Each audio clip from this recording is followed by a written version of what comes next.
The biggest thing that will affect whether a witness makes an accurate or an inaccurate identification is whether the perpetrator is in the lineup or not. There's some research that's come out that, about 40% of police officers say they'll put a suspect in a lineup just based on a hunch. There's no real connection between the suspect and the crime. They just think it's a bad person, so they throw them in there and let the witness sort it out, right? The witness's memory will tell us if this is the person or not. Or they will take evidence that's very flimsy. They find somebody in the area who matches the descriptor black man, but nothing else about the witness's description. So that's not a good link between that person and the crime that was committed. And when that happens, you get lots of innocent people in identification procedures. Eyewitness misidentification is one of the leading causes of wrongful convictions. And it's not hard to see why.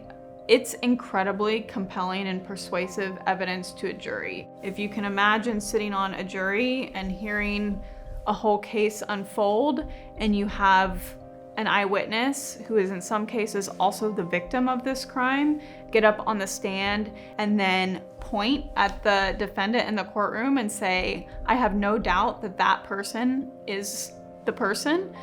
It's incredibly compelling, but in reality, it shouldn't be, because it's also one of the least reliable, and that's because of how human memory works.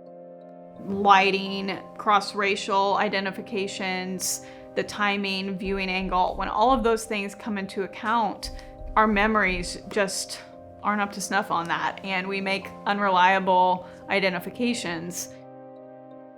Eyewitness identification plays a role in so many of the cases we look at the Midwest Innocence Project, and one that will always come to mind is the Robert Fields case. On June 20th, 2015, there was a family, a woman, her boyfriend, and their child that in the early morning hours had returned to their residence, and 3 perpetrators came up to their car, one of which had a gun, and at the passenger side held a gun to the boyfriend's head.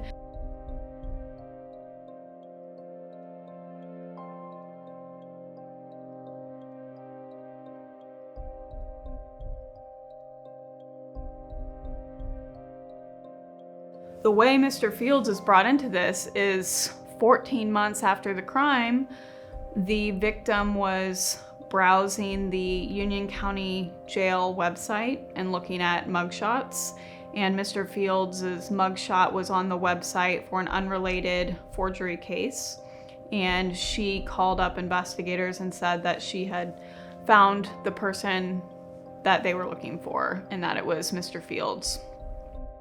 So 14 months later, she's making an identification based off an incident that took seconds. It was dark. It was like 3 a.m., early morning hours. There were no lights on. I've been on that street. It's very dark at night, very little light.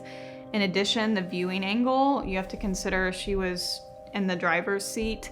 The perpetrator, the shooter, was outside the passenger window standing.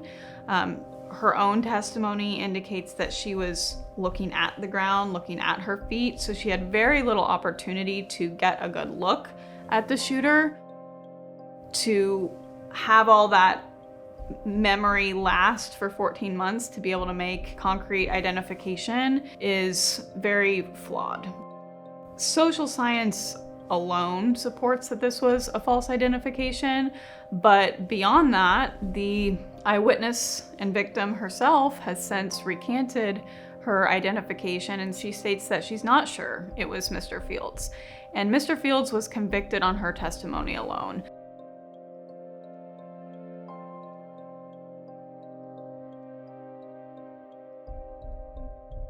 We've been studying eyewitness misidentification procedures and the problems with them for decades.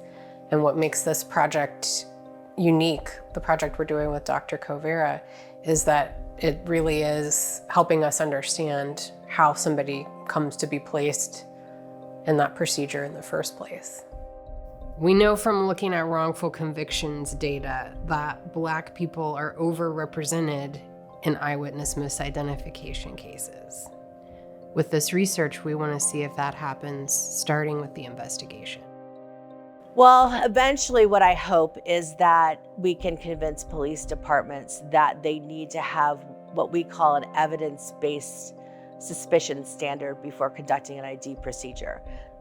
We believe that in order to not only decrease mistaken identifications, but also decrease racial bias in mistaken identifications, to have an evidence-based suspicion standard that has to be signed off on by someone other than the investigating officer will actually increase the likelihood that an identification that's made is correct, because we're getting more guilty suspects into those ID procedures, but also it will minimize the racial bias in the evidence that they require for white versus black men and putting them into ID procedures.